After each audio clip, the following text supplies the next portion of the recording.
Dzina la Atate ndi la Mwana ndi la Mzimu Woyera. Amen. Chaulere cha Ambuye athu Yesu Khristu, chifundo cha Mulungu Atate, komanso chiyanjano cha Mzimu Woyera zikhale nanu. Word made flesh, malo amene timakumana ife. Cholinga tisinkhesinkhe za moyo wathu, tisinkhesinkhe za kutumikira kwathu, tisinkhesinkhe za dziko lathu limene Mulungu anatipasa. Lero mutu wathu tikunena kuti mnyamata wake wa Mulungu, mtsikana wake wa Mulungu. Ndipo mawu athu tikuwatenga kuchokera apa Isaiah chapter 6 ndime ya 1 mpaka ndime ya 10. Chaka chimene mfumu Ozeya adamwalira, ndidaona Ambuye atakhala pa mpando waufumu wautali ndi wokwezedwa. Mkanjo wawo unali wautali kwambiri, kotero kuti udazaza nyumba yawo yonse. Pamwamba pawo padayimirira aserafi, aliyense anali ndi mapiko 6, awiri ophimbira kumaso, awiri ophimbira mapazi, awiri owulukira. Aserafi wankafuwulirana kuti, ngoyera, ngoyera, ngoyera, chauta wamphamvu zonse, ulemerero wake wazaza dziko lonse lapansi. Chifukwa cha kufuwulako, maziko a zitseko za ziwundo adagwedezeka, ndipo nyumba ya chautayo munangoti usipha. Apo ine ndidati, tsoka langa ine ndatayika. Pakuti ndine munthu wapakamwa poyipa, ndipo ndimakhala pakati pa anthu apakamwa poyipa. Komabe maso anga aona Mulungu, chauta wamphamvu zonse. Pomwepo mmodzi wa aserafi aja adawulukira kwa ine, ali ndi khala la moto m'manja mwake. Khalalo adalichosa pa guwa lansembe ndi mbaniro. Ndipo adandikhuza pakamwa ndi khala la motolo nati, taona, ndakukhuza milomo ndi khalali. Kulakwa kwako kwachosedwa, machimo ako akhululukidwa. Kenaka ndinamva mawu a Ambuye akuti, kodi ndizatuma yani? Ndani azatipitire? Apo ndinati, ndilipo ine, tumeni. Ndipo Ambuye wadati, pita kawawuze anthu amene wakuti, kumva muzimva koma osamvetsa, kupenya muzipenya koma osazindikira.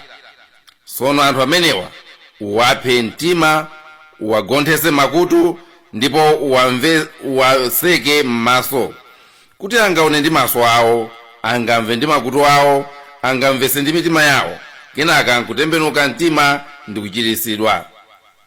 Mawu a Ambuye. Tithokoze Mulungu. Abale anzanga, lero pamene ndikunena kuti limodzi ndi anzanga takwanitsa zaka 20 mu usembewu. Achina Bambo Chiwanda, Bambo Khembo, komanso Bambo Muhero, takwanitsa zaka 20. Limodzi ndi maklasmate athu ena onse dziko lonse la Malawi lino.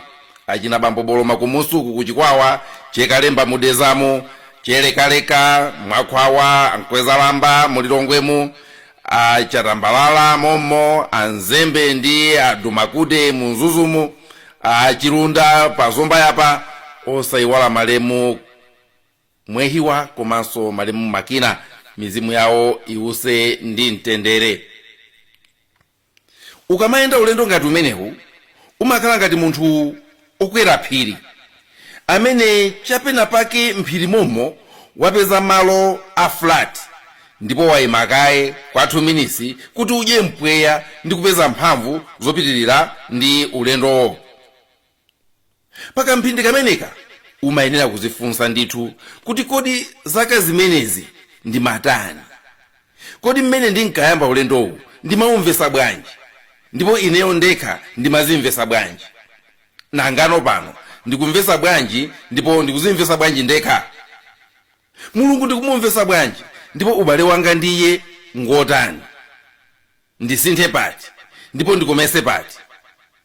Nkhani imeneyi palibe wina aliyense amene angamuyankhire nzake, ayi. Ndi nkhani imene aliyense akungoyenera kuti azisankhire yekha ndi kuziyankhira yekha kuchokera pansi pa mtima wako. Pamene lero ndikuthokozani abale nonse chifukwa cha mafuno anu abwino. Ndati mumve kuthokoza kwa tonsefe chifukwa chotifunira mafuno abwino. Thokoza abale nonse apa Word Made Flesh chifukwa cha mafuno anu abwino. Abale nonse apa TPK chifukwa cha mafuno anu abwino. Abale nonse apa lishatu ino ya Nthawira chifukwa cha mafuno anu abwino. Abale anzathu a Tiyankhuleni Ambuye timakunyadira ni kwa basi. ndi abale nonse kuchokera magulu osiyanasiyana, maparisha osiyanasiyana amene mwatifunira zabwino zonse. Pamene kuthokozani nonsenu, lero mwatipasa mafuno abwino, tikuzindikira kuti inu ndinu amene mwakhala mukuyenda nafe zaka zonsezi, ndipo memo wa chimene ine ndili lero pena pake inu munasonkhanawo. Pamene ndikuimba nyimbo ya zikomo, maganizo anga akubwerera ku nthawi imeneyo pamene ndidavomera kutumikira Mulungu. Mawu ndinayankha ine oti ndilipo, amene mu nthawi imeneija ndinkangoti ndikavomeredwe kake. Koma lero ndikuzindikira ndithu kuti povomera kuti ndilipo ndimatchula zina la abwana anga, ndimatchula zina la Mulungu, pakuti paja pomululira Mose adati ndine ndilipo, Exodo 3. Pali zinthu zimene nthawi imeneyo ndinkangozipanga, koma lero ndikuyamba kuzimvesa. Pena ndimaganiza kuti ndasankha usembe, kutenga mafomu akukachebere kufira, nkumayena kuti ndasankha usembe. Koma lero ndikuzindikira ndithu kuti ndinasankha si ine ayi. Yohane 15:16. Kuyenda mtunda wonsewu, pena ndimaganiza kuti mwina nditha kuwerengera ndi nzeru zanga ndikupanga masamu amene ndiyendere mu usembe umenewu, kuti ndizavala zilimbe ndikumanga lamba mchiuno mwanga kupita kumene ndikufuna. Kumaganiza kuti pongowerengera ndale za mu mpingo ndingathe kulongosola bwino moyo wanga. Koma lero pamene ndikukalamba chonchi ndikuzindikira kuti amakumanga lamba ndi Mulungu mwini wake, ndikumalowera nawe kumene iwe sufuna. Yohane 21:18. Muzonse ndaphunzira kuthokoza Mulungu, muzonse ndaphunzira kuyang'ana kumene mapazi a Mulungu aloza, ndaphunzira kugwirisidwa ntchito mosadandaula, ndikupeza chimwemwe mukukhala ndowa yopanda kanthu, yoti Mulungu athiremo zomwe afuna ndi kukazikhuthula kumene iye akufuna. Lero ndikamawerenga Isaya nanena kuti ndilipo ine nditumeni, ndikumva kukoma kuti nanenso ndine mnyamata wake wa Mulungu. Ndikumva kukoma ndithu kuti nanenso ndine mnyamata wake wa Mulungu. Abale anzanga, Mulungu ndiwopasa chidwi. Ndiwopasa chidwi pakuti alibe manja. Mulungu ndiwopasa chidwi pakuti alibe miyendo. Mulungu ndiwopasa chidwi pakuti alibe kamwa. Zidanitengera kutenga thupi lake mwa Mariya Virigo. Zinanitengera Mariya kuvomera kuti ndine mtumiki wake wa Ambuye, kuti Mulungu akhale ndi manja mwa Khristu nakhuza anthu, kuti Mulungu akhale ndi miyendo mwa Khristu nayendera odwala.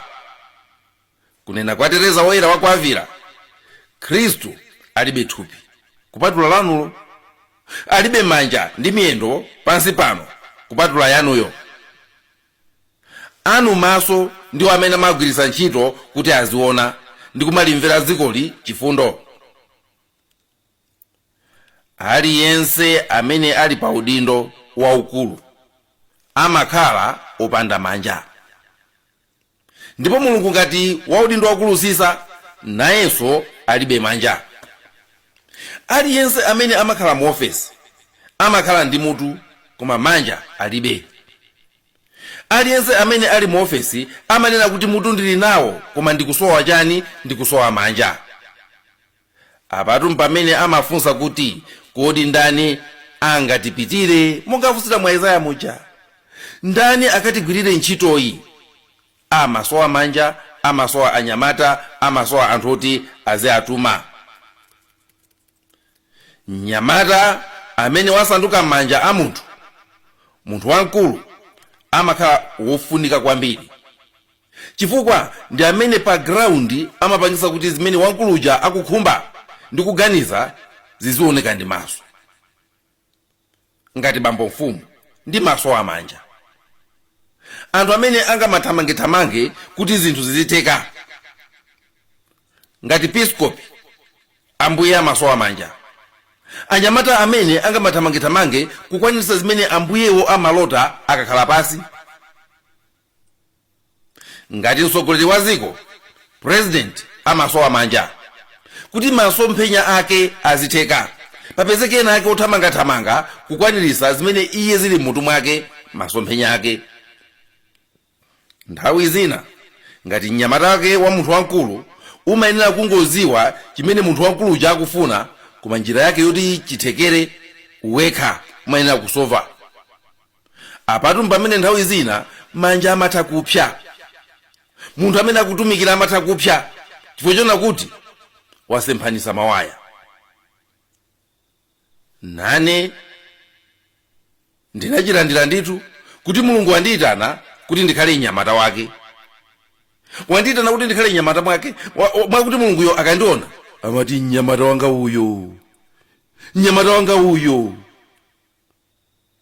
Inu ndine amene tinavomera Chikhristu tikuyenera kukhala anyamata ake a Mulungu, asikana ake a Mulungu.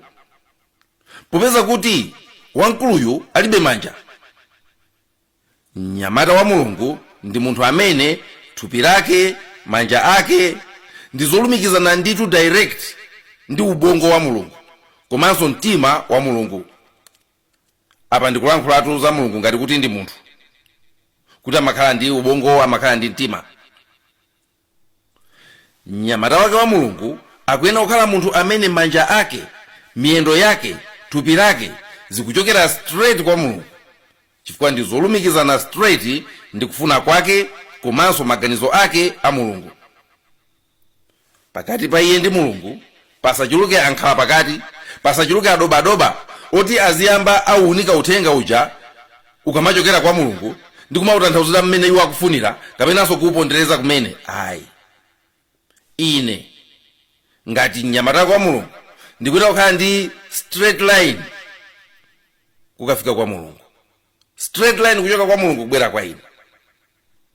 Inu ngati msungano wake wa Mulungu mukuyenera kukhala ndi straight line kuchoka kwa inu kupita kwa Mulungu, kuchoka kwa Mulungu kubwera kwa ine. Petro ndi chitsanzo chabwino cha mnyamata wake wa Mulungu amene Mulungu amatha kumuyankhula popanda ankhala pakati wina aliyense. Inu mukuziwa atayankha funso lijalona kuti kodi anthu amati ndine ndani, nanga inu mati ndine ndani, Mateyu 16:17.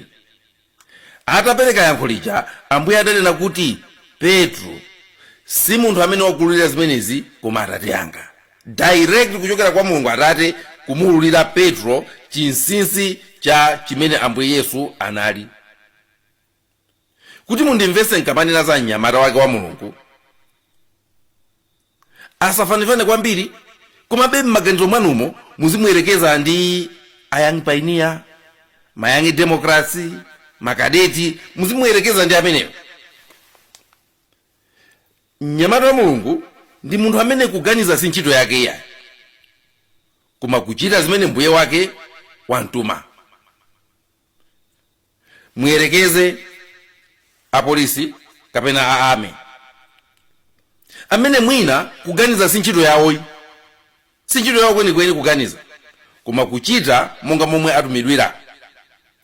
Sikuti ndi anthu amene saganizayi, amaganiza, koma akamagwira ntchito yawo sayendera kwambiri zokhumba zawo, sayendera kwambiri zimene iwowo akuganiza, zimene iwo akuona ngati kuti nzanzeru. Ayi, mukatenga Mateyu 9:9, msilikali wina ananena kale, ine ndili ndi anthu pansi pangapa, ndili ndi anthu pamwamba pangapa, akati pita ndimapita, akati bwera ndimabwera. Nane ndikamuwuza wina kuti pita amapita, ndikamuwuza kuti bwera amabwera.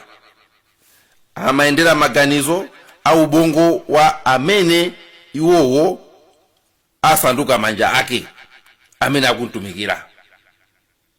Apolisi ndi ame aja ndi manja eni aboma, pure hands, ndi manja eni aboma. Ndipo tikunena kuti aliyense amene ali wa udindo amasowa anthu ena akotera kuti akhale pure hands, manja ake eni.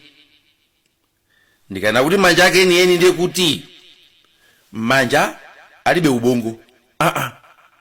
Manja alibe ubongo woyima paokha. Nzeru za manjawo zimachokera ku ubongo umene uli m'mitu mwathu. Apolisi, ame, sayendera maganizo awo okhayi, koma amene watuma. Mukatenga ukwati wakukana, mayi Mariya anakwanisa kupanga zinthu zazikulu, ndipo chimodzi chimene iwo anapanga ndi kusakasaka manja amene tikuane nawo. Amasowa anyamata oti avomere kukhala manja ake a Yesu Khristu. Anawasaka ndi kuwauza kuti chilichonse chimene akuuzeni muchite. Sinkhani yochuluka mafunso, why, kulibe mahwayi. Ndikamakamba za mnyamata wa Mulungu, ndikamakamba za munthu amene ali manja, ndiye kuti iyeyo ndi wokonzeka kungochita monga mmene watumiridwa.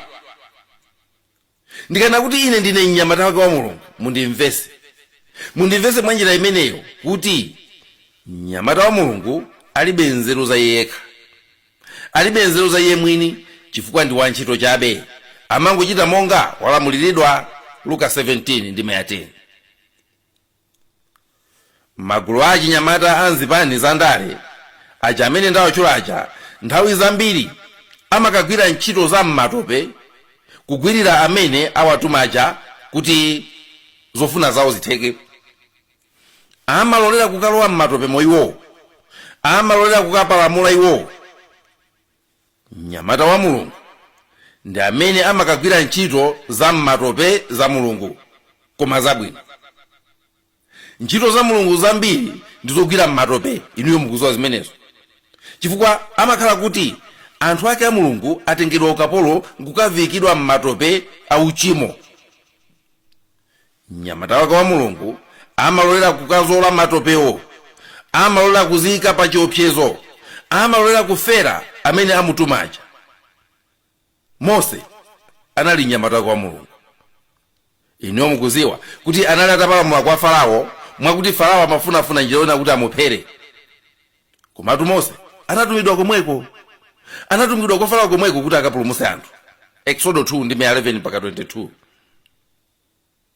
Paulo anali mnyamata wake wa Mulungu, analolera mazunzo osiyanasiyana. Ndikumachita kudabwisa kuti kodi iyeyo analibe chochita china. Yesu Khristu mwini wake kumutenga kuti ndi mnyamata wake. Ndapereka chisanzo apa cha Paulo yera, ndapereka chisanzo apa cha amayi Mariya amene anakasaka manja a Ambuye Yesu. Ndipo pano ndikulera kuti mutakuntenga Ambuye Yesu yemweyo kuti ndi mnyamata wake wa Mulungu, chifukwa anabwera kuzabadwira nkhola, kulowa m'matope. Ananenedwa zambirimbiri ndi Afarisi. Adamwa chikho chimene atate ake sadalole kuti chimpitirire. Mateyu 26:39. Anabwera kuzangochita kufuna kwa amene adamutuma, amene ali atate. Mnyamata wake wa Mulungu ndi munthu amene umunthu wake nthawi zina amaphochola nawo. Chifukwa kuti mnyamata wa Mulungu amakhala ochichirika, amakhala wajakapo, amakhala nthawi zonse kuyang'anayang'ana kuti kodi ndingachitire bwanji, abwana angawa ndingachitire chantutu chani. Ndeni unena kuti munthu wake mnyamata wa Mulungu nthawi zina amaphochola, nthawi zina amapalamula, nthawi zina amapanga zinthu zodabwisa.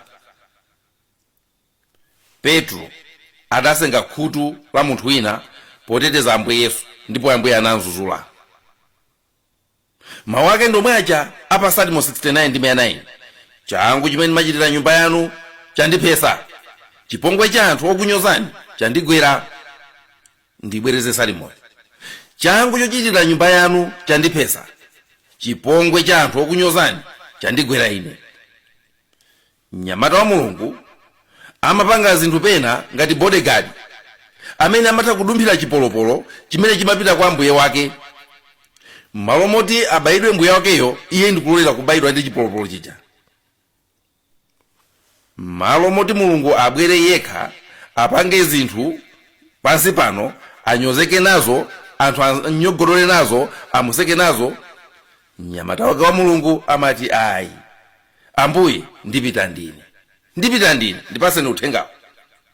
Ndikapanga zimene mune nazo, ndikayankhula zimene ndine nazo, zimene mune inuzo, ndipo manyozo ndi ukali kuchokera kwa anthu aja zimagwera pa iye. Mnyamata wa Mulunguyo zimagwera pa iye. Ndi mmene amagwirira ntchito zake mnyamata wa Mulungu.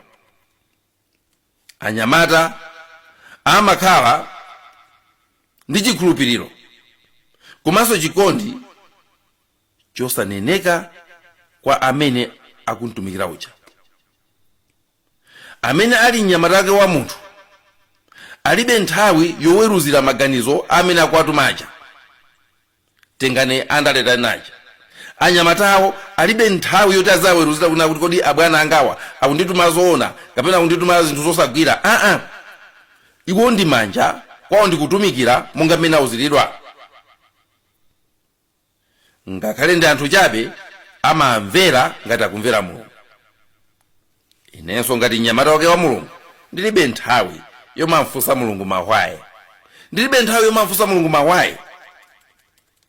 Pa zaka zimene ndakhalazi ndazindikira chinthu chimodzi, kuti ngati mnyamata wake wa Mulungu ndikungoyenera ndithu kuyesesa kumakhala naye pafupi, kumamvesera mawu ake ndi kulandira masakramenti ake. Osangoti kuti anditeteze ayi, komanso kuti ndizitha kuntumikira mosaphonya popanda kufunsa mafunso ambiri. Aliyense amene ali ndi udindo waukulu amasowa anyamata. Anthu amene amankonda, amene amankhulupirira, amene amamva kukoma kuchita kufuna kwake. Kufuna kwake ndi lamulo kwa iwo. N'chifukwa chake muchiganizo cha boma anayika kuti pazikhala gulu lina la anthu amene president azisankha yekha ngati anyamata ake, nduna, amene azigwira ntchito za manja a president, amkonde, amumvere, apange zimene iye akufuna kukwanirisa. Kuti munthu ukhale mnyamata wabwino wa Mulungu ukusowa kuphunzitsidwa ndi Mulungu amene. Yohane 6:45. Ndimamva kukoma kukhala mnyamata wake wa Mulungu. Chifukwa wamkulu akamakupasa ntchito m'dzina lake umaziwa kuti ndi njira yake yokuonesera chikondi. Ndi ulemu wapadera ndipo suchiwerenga ngati ndi ukapolo ayi, kapena kuti ndi chizindikiro chona kuti sakukonda. Ndi khumbo langa kuti kuliyeko akamakhala namasuzumira pansi pano, Mulungu azitha kuloza kuti uyo mnyamata wanga, uyo mnyamata wanga. Kuvomera, kulolera kukhala mbiya yadoti imene Mulungu akusungiramo chuma chake. Ndikuthokozeni nonse chifukwa cha mapemphero anu, nonse chifukwa cha mafuno anu. Ambuye apitirize kudalisani. Ndipo tiye tizisapotana nthawi zonse zimene tikupanga ife, tizipereke kwa Mulungu ngati anyamata ake. Munali ndine Elizeyo Bambo Nthalika. M'dzina la Atate, la Mwana, la Mzimu Woyera. Amen.